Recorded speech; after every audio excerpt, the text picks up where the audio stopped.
साथियों, आपका या आपके बच्चे का जन्म अगर अमेरिका में हो जाता है तो बच्चा इंडियन सिटीजन कहलाया जाएगा या अमेरिकन सिटीजन कहलाया जाएगा?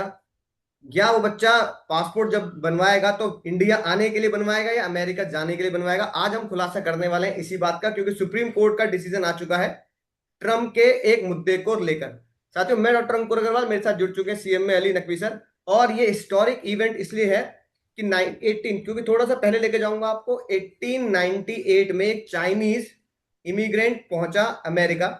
वहां पे उन्होंने बच्चे को जन्म दिया, उसका नाम था वोंग किम आर्क। वोंग किम आर्क जब बड़ा हुआ तो उसके पेरेंट्स जो चाइना में आए थे उनको तो सिटीजनशिप मिली नहीं, पर वोंग किम आर्क ने बोला कि सिटीजन मुझे चाहिए। वहां की गवर्नमेंट ने बोला कि तुम सिटीजन नहीं हो क्योंकि तुम अमेरिका के हो ही नहीं। वो बच्चा चला गया सुप्रीम कोर्ट, और सुप्रीम कोर्ट का एक ऐतिहासिक डिसीजन आया 1898 यानी 1898। कम से कम 133-34 साल पुरानी बात मैं आपको बता रहा हूं कि अगर आपका जन्म यूएस धरती पर हुआ है तो आप कहलाए जाओगे यूएस धरती के सिटीजन, यानी अमेरिका के सिटीजन आप कहलाए जाओगे। उस जजमेंट ने आज तक करोड़ों लोगों को सहारा दिया है। खासकर इंडिया के बहुत सारे लोगों को सहारा दिया जो H1B वीजा पर या स्टूडेंट वीजा पर या किसी जॉब के लिए अमेरिका जाते हैं और वहां का सिटीजनशिप पाने के लिए शादी करके या बच्चे को जन्म देते हैं, तो वो बच्चा कहाँ का कहलाया जाएगा? सर, इस एक्ट से या इस डिसीजन से हमें यह फायदा हुआ कि इंडिया के लोगों को ये और बहुत सारे लोगों को ये फायदा मिल रहा है। अब अगर बात करें ट्रम्प की, ट्रम्प चर्चा की बात करें, अगर अमेरिका का प्रेसिडेंट कॉन्स्टिट्यूशन नहीं बदल सकता, ये बात तो पक्की हो गई, तो असली पावर व्हाइट हाउस की है या असली पावर अमेरिका में कोर्ट की है, ये देखना अभी बाकी है। क्योंकि ऐसा नहीं कह सकते कि ट्रम्प हार गया। बहुत सारी चीजों में, बहुत सारे मुद्दे पर ट्रम्प को कोर्ट ने सपोर्ट भी किया है, लेकिन इस मुद्दे पर कोर्ट ने बोला कि नहीं भाई, ये आपको बिल्कुल भी अलाउड नहीं है, क्योंकि 14th अमेंडमेंट के ये खिलाफ जाता है। अब आती है बात, सर पहले मैं कोटेशन डाल देता हूं कि चीफ जस्टिस जॉन रॉबर्ट्स जिन्होंने ये डिसीजन दिया उसको समराइज बोलूं तो उन्होंने बोला executive order violate the 14th amendment. तो पहले एग्जीक्यूटिव ऑर्डर जान लेते हैं कि ट्रंप ने ऑर्डर ये निकाला था कि अमेरिका में पैदा होने वाले बच्चे जो ऐसे लोगों के बच्चे होंगे जो इंडिया के मतलब जो अमेरिका के बाहर के होंगे, जैसे इंडिया के, पाकिस्तान के और देश के, तो उन्होंने ट्रंप ने ऑर्डर निकाला था एग्जीक्यूटिव ऑर्डर कि वो बच्चे अमेरिकन नहीं माने जाएंगे। सुप्रीम कोर्ट ने इस बर्थ राइट सिटीजनशिप का उल्लंघन मानते हुए इस ऑर्डर को कैंसिल कर दिया। अब बर्थ राइट ये कब आया? ये आया सर हमारा 1868, यानी कि और भी कई साल पहले, जो भी मैं आपको बताऊंगा कि ये बर्थ राइट क्यों आया है। लेकिन सर मैं आपको जानना चाहता हूं कि इस मुद्दे पर आपकी क्या राय है, क्या ये वाकई में हमारे लिए फायदेमंद है? जैसे इंडिया, हम तो इंडिया की बात कर रहे हैं, तो अगर कल को दो हस्बैंड वाइफ अगर अपने बच्चे को जन्म देते हैं यूएस में, तो कई लोग यही सोचते हैं कि बच्चा हमारा अमेरिकन हो जाएगा तो उसके सहारे हम भी अमेरिका जैसी स्ट्रांग इकोनॉमी में जीवन गुजारेंगे। क्या आपकी क्या राय है, आपका क्या एंगल है इस बारे में? सबसे पहले तो सभी दर्शकों को मेरा नमस्कार, सलाम और सत श्री अकाल। हमको सर आपने ये उठाया कि भाई ये जो बर्थ सिटीजनशिप का मुद्दा है, क्या हमारे लोगों को या वहां के जो बाकी कंट्री के लोग हैं हाँ। अमेरिका के वीजा या सिटीजनशिप मिलने से फायदा होगा या नुकसान होगा, आप ये जानना चाहते हैं। देखिए, ये जो मुद्दा शुरू हुआ था, आपने सही बोला, आपने सही डाटा बताया, मुझे बिल्कुल भी मेरे को भी याद है 1868 के अंदर अमेरिकन वार हुआ था, सिविल वार। वहीं पे ये हम्म। मुद्दा उठा कि भाई जो नागरिक यहाँ पे अगर बर्थ रहते हैं, चाहे उनके माँ बाप किसी भी कंट्री के हो, अगर बच्चे ने वहां पे जन्म ले लिया, चाहे वो घूमने गए हों, लेकिन बच्चे ने हम्म। अगर उस धरती पे जन्म ले लिया, तो बच्चा जो है अमेरिका का नागरिक माना जाएगा। हम्म। आपने इस पे केस भी बताया था। अब इसमें क्या हुआ, ट्रम्प सर ने इस पे बोला कि भाई ऐसा नहीं होना चाहिए। तो ट्रम्प सर ने इसके मुद्दे में ये बताया कि भाई अगर मान लो कोई बंदा प्रेग्नेंट है भाई, या ठीक है वो घूमने जाते हैं अमेरिका, वो कई बार लोग जान पूछ के अमेरिका जाते हैं जिससे बच्चे को उनकी सिटीजनशिप मिल सके। वो सही घूमने बात। गए, वहीं पर उनकी प्रेगनेंसी हो गई और हम्म। बच्चा पैदा हो गया। तो ट्रम्प ने हम्म। कहा था ऐसे जो लोग होते हैं ना, जो जान पूछे करते हैं, उनको रोक लगाने के लिए उन्होंने बर्थ सिटीजनशिप का कानून जो था वो बना, कहा कि भाई नहीं, ऐसा नहीं होगा कि हम्म। बच्चा अगर पैदा हो गया, माँ बाप अगर इस कंट्री के नहीं है, तो उसे सिटीजन नहीं माना जाएगा। लेकिन संविधान कोर्ट ने इस पे कहा नहीं भाई साहब, आपका डिसीजन गलत है। आप 14 संशोधन जो अमेरिका का संविधान है, 14 संशोधन में ये लिखा गया है कि अगर बच्चा पैदा हो गया अमेरिका में किसी भी तरह से, चाहे वो इंडिया के माँ बाप हो, चाइना के हो, यूए के हो, कहीं के माँ बाप, ईरान के हो, अगर बच्चा वहां पैदा हो गया तो वो नागरिक माना जाएगा। अब इससे फायदा होगा या नुकसान, देखिए, इससे अमेरिका को तो नुकसान होगा। हमें इसीलिए ट्रंप ने कहा था कि भाई यहां पे ऐसा नहीं होना चाहिए, क्योंकि अमेरिका के अंदर कंपटीशन बढ़ जाएगा। अगर वहां के लोग, अगर नागरिकता मिल जाएगी तो इंजीनियर, डॉक्टर, जो भी बाहर के होंगे वो वहां के नागरिक कहलाएंगे और सारी फैसिलिटीज उनको मिल जाएगी। अब वो ट्रंप साहब कहते हैं कि नहीं भाई, हमारे के जो मूल हैं, अमेरिकन मूल के जो लोग हैं, उन्हें ही ये फायदा मिलना चाहिए। लेकिन मेरे पॉइंट ऑफ व्यू से कि भाई ऐसा बहुत सी कंट्रीज में होता आया है कि वहां पे बर्थ सिटीजनशिप है, और इसके अलावा माँ बाप की सिटीजनशिप को भी देखा जाता है। जैसे इंडिया में क्या होता है, इंडिया में अगर माँ बाप हैं, अगर बच्चा पैदा हो गया तो वो सिटीजनशिप मिल गई। अगर इंडिया माँ बाप इंडिया होने चाहिए, चाहे बच्चा कहीं का भी हो, अगर वो पैदा हो गया तो इंडिया से मिल गई। तो यहाँ पे माँ बाप के साथ साथ होता है, बर्थ के अलावा माँ बाप के साथ साथ भी माना जाता है कि बच्चे, जैसे भी हमारा एसआईआर हो रहा है, एसआईआर में यही तो हो रहा है कि भाई आपने वोट दिया है तभी आप नागरिकता मिलेगी। लेकिन तो ये चीजों से फायदा ये होगा कि जो बाहर के लोग हैं वहां जाके अमेरिका में भी जॉब कर सकते हैं, वहां की नागरिकता ले सकते हैं, और वहां के जो सुविधाएं हैं, सुख सुविधा, उनका फायदा उठा सकते हैं। ये तो बाहर के लोगों का फायदा हो गया। लेकिन जो अमेरिका के लोग हैं, शायद वहां के लोगों को नुकसान हो जाए, क्योंकि गूगल में, माइक्रोसॉफ्ट में, एआई में कंपटीशन बढ़ जाएगा। डॉक्टर, इंजीनियर अगर मान लो वो भी पैदा हो गए, तो आप भी जानते हो कि इंडिया के जो सबसे मोस्ट इंटेलिजेंट लोग होते हैं, ज्यादातर वो अमेरिका में आके सेटल हो जाते हैं, क्योंकि वहां पे हाई पैकेज मिलता है, हाई सैलरी मिलती है, उसका बेनिफिट उनको मिल सकता है।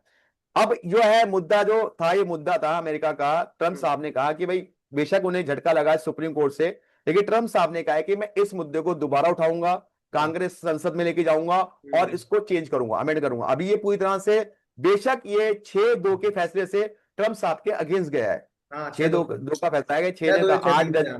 हाँ, हाँ। 6-2 6-3 का सदला दो, इसलिए कह रहा हूं कि तीसरा बंदा पार्शली था, उसने अच्छा। पार्शली डिसीजन दिया, इसलिए मैं 6-2 कह रहा हूं आपके। ठीक है, तो ठीक है। वो पार्शली फेवर में था, पार्शली अनफेवर था। तो हाँ। उन्होंने कहा कि भाई मैं पूरे संविधान को बदलूंगा, जो आर्टिकल 14 जो है, 14 हम्म। संविधान है, उसको बदलूंगा मैं। हम्म। उसके लिए उन्होंने कहा भाई इतना आसान तो नहीं है, 50 राज्य हैं, सही बात। 50 राज्यों में से 38 राज्य उन्हें जीतने पड़ेंगे, तो ये हाँ। आसान चीजें नहीं है। तो ये ट्रम्प साहब आगे देखते हैं आगे क्या फ्यूचर सिनेरियो रहता है, अभी तो हमें इस बारे में कुछ नहीं सकता। अभी जो डिसीजन उनके अगेंस्ट में आया है, फायदा और कंट्री के लोगों को होगा, नुकसान अमेरिका को होगा। ठीक है सर, जैसे सर आपने शुरू में हिस्ट्री बोला था, एक बार मैं बताता हूँ। ये जो 1868 का टाइम था, ये सिविल वॉर का टाइम था। तो हाँ, सिविल सिविल वॉर वॉर। के बाद जितने भी जो, जैसे भाई लड़ाई खत्म होगी तो उस देश में गुलाम रह जाते हैं या स्लेव्स रह जाते हैं ना, एक तरीके से। तो उनको फायदा देने के लिए, क्योंकि भाई इंसान तो इंसान है, ह्यूमैनिटी के नाम पे उनको फायदा देने के लिए अमेरिका के कॉन्स्टिट्यूशन में 14th अमेंडमेंट की गई। तो 14th अमेंडमेंट का पर्पस ये था कि फॉर्मली एनस्लेव पीपल जो है उनको इन बात की गारंटी दी जाए कि चलो तुम हमारे देश में हो, तो हमारे देश में नागरिकता ले लो, कोई दिक्कत वाली बात नहीं। अब गुलामी गुलामी खत्म हो गई, वॉर खत्म हो गई, तो कुछ भलाई का काम करते हैं। 14th अमेंडमेंट के बाद जो एक कहते हैं ना, केस लॉ एक पिलर होता है किसी भी कानून का, किसी भी एक्ट का। तो एक जो केस लॉ जो आया वो, देखो 1868 में ये 14th अमेंडमेंट आई, और 1898 में ये चाइना वाला वो ये केस आया जो मैंने आपको बताया। जब ये कोर्ट में पहुंचा तो कोर्ट ने बोला guardian is concept of summarise, है ना, कि कॉन्सेप्ट को अगर मैं गार्जियन कॉन्सेप्ट को अगर मैं समराइज करूं, तो citizenship is the right to have right. मतलब सिटीजनशिप आपका एक अधिकार है जिससे अधिकार, आपको मौलिक वहां अधिकार के है। और अधिकार मिल जाए। तो सिटीजनशिप हम्म। इसलिए दी जाती है ताकि आपको अधिकार मांगने में एक पावर आसानी मिले हो जाए, आपको, कि भाई मैं, मेरा अधिकार है, मैं ये मांगता हूं एक देश में, इसलिए सिटीजनशिप दी जाती है। किसी जो को मौलिक नुकसान सुविधा है वो फायदा, उनको मिल सके। हाँ, मूल सुविधा या किसी को फायदा नुकसान भी बाद में रखते हैं, पर पहले उसको सुविधा तो दे दो जो जिस देश में वो रह रहा है। अब जी जी। इंडियन एक्सप्रेस, अब इस मुद्दे पर इंडियन एक्सप्रेस जो मीडिया है उसका क्या एक स्टेटमेंट आया, कि उनके मुताबिक खासकर इंडिया के जो H1B वीजा फैमिली है उनको उन्होंने एड्रेस किया, और जिनके बच्चे H1B वीजा पे वहां पे जो जॉब कर रहे हैं, जिनके बच्चे वहां पैदा हो गए हैं, उनको सालों तक वेट करना पड़ता है ग्रीन कार्ड के लिए। लेकिन उनको ग्रीन कार्ड मिले ना मिले, उनके बच्चों को क्या मिल जाता है, सिटीजन राइट मिल जाता है। तो उन्होंने एक फेवर, हाँ, इंडियन एक्सप्रेस ने बोला कि हाँ भाई ये थोड़ा सा फेवर रहेगा कि बच्चे को मिल जाएगा, तो वहां पे भी उनको उनको कुछ ना मिल कुछ जाए ग्रीन पेरेंट्स को कार्ड। फायदा हो जाए। भाई बच्चा पेरेंट्स के बिना थोड़ी रहेगा, तो पेरेंट्स ऑटोमेटिकली डेफिनेटली। वहां रहना शुरू कर देंगे। तो सर अब इसके साथ अगर मैं आपको एक बात और बोलूं, कि ये जो असली लड़ाई है ना, ये असली लड़ाई एक्चुअली में ट्रम्प चचा के दिमाग में ये है, कि उन्होंने, जैसे हम पहले हमने एक नारा था हमारी गवर्नमेंट का कि मेक इन इंडिया, तो वो थोड़ा इससे इंस्पायर हुए, उन्होंने इस नारे को थोड़ा दिल पे ले लिया, मेक इन अमेरिका या be in American. Make the America great. तो उन्होंने ये बोला कि भाई जो टैलेंट है हमारा हमारा होना चाहिए, हम बाहर से टैलेंट क्यों ले। लेकिन वहां की जो इंडस्ट्रीज है, आईटी इंडस्ट्री स्पेशली, वो कहने लगे भैया अमेरिका वाले जितना टैलेंटेड है उससे ज्यादा टैलेंट इंडिया में भर रहा है, और अमेरिका वाले पैसा इंडिया ज्यादा में है लेते हैं। और कंट्रीज में भी है सर। हाँ, और इंडिया वाले कम पैसा लेते हैं। भाई अमेरिका वाला कह रहा है मैं $10,000 लूंगा, इंडिया वाले को हम $8,000 दे रहे हैं, उसमें भी काम कर रहा है, और अमेरिका से ज्यादा काम कर रहा है। ओवर टाइम की आदत होती है, लेबर की आदत होती है इंडियन इंडियन वर्कर्स को, इंडियन आईटी उसको। तो मेहनती लोग होते हैं इंडियन लोग। तो अब वो ये चाह रहे हैं कि इसको रोका जाए। लेकिन मुझे लगता है कि इसको रोका इसलिए नहीं जा सकता क्योंकि कोई भी कंट्री डेवलप होती है टैलेंट से। कोई भी कंट्री डेवलप होती है टैलेंट से। उनके जो वॉरियर्स होते हैं, सेना जो होती है, वो प्रोटेक्ट करती है बॉर्डर को, लेकिन इकोनॉमी को प्रोटेक्ट करता है टैलेंट। टैलेंट। इंजीनियर, डॉक्टर, ये सारे। तो टैलेंट को अगर हायर नहीं किया जाएगा अच्छे पैसे पर, तो वो उसी देश में रह जाएगा, और उसी देश में रह जाएगा तो वो उस देश में खुश नहीं है। इंडिया के लोग वहां जाके सुंदर पिचाई, यहां से इंडिया से बाहर चले गए गूगल में, इंडिया के पैकेज से खुश नहीं होंगे ना। वो वहां कमा रहे हैं वो 2,000 करोड़, 4,000 करोड़। तो टैलेंट ले लिया ना उन्होंने, तो गूगल चल रहा है। तो टैलेंट को रोका ना जाए, सुप्रीम कोर्ट का एक माइंडसेट ये है। इस माइंडसेट को ध्यान में रखते हुए कि आप किसी भी देश के टैलेंट को बुलाएंगे तो हमारा देश ग्रो करेगा, अमेरिका ग्रो करेगा। आप फ्यूचर क्या देखते हैं सर? फ्यूचर में आपकी क्या प्रिडिक्शंस हो सकती है? मैं सिर्फ प्रिडिक्शन जानना चाह रहा हूं सर। देखिए प्रेडिक्शन का मतलब ये है कि सर देखिए, अगर ये रिस्ट्रिक्शन लगा दी ट्रम्प साहब ने कि भाई जो बर्थ सिटीजन में वो अलाउड नहीं होगा, इससे हम्म। क्या होगा कि टैलेंट जैसे आपने बोला इंटरचेंज नहीं होगा। और जब हाँ। इंटरचेंज होगा तो भाई इंडिया वाले भी ऐसा कुछ ना कुछ रूल्स लगाएंगे कि हाँ। अमेरिका वाले यहाँ पे, फिर इनसे बिजनेस में एक्सपोर्ट और इंपोर्ट पे इंपैक्ट पड़ेगा। भाई ऑब्वियस अच्छा। बात है, अगर आप मेरे पे कुछ रिस्ट्रिक्शन लगाते हो तो मैं भी हम्म। रिस्ट्रिक्शन लगाऊंगा ना आपके ऊपर।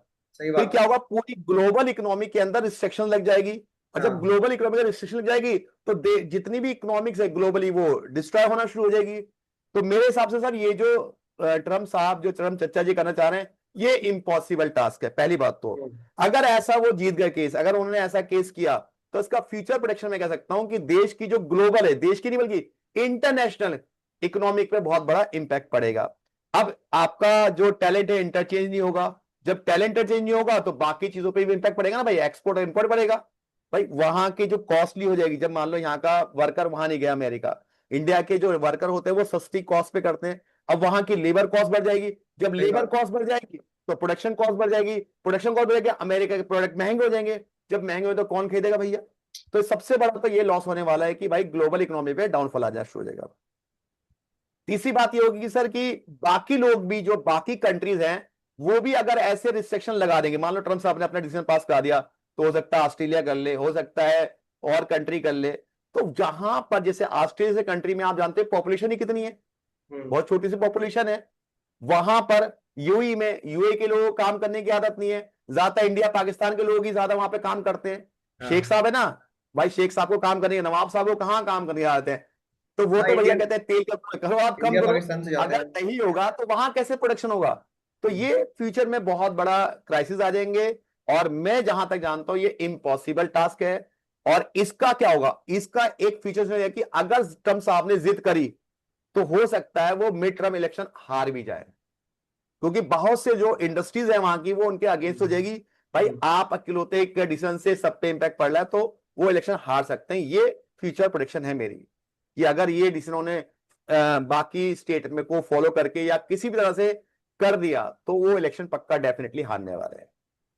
ठीक है सर, आपने बहुत सही 3-4 पॉइंट जो बताया, बहुत बढ़िया बताया, क्योंकि यही मुझे लगता है फ्यूचर में यही सिनेरियो रहेगा।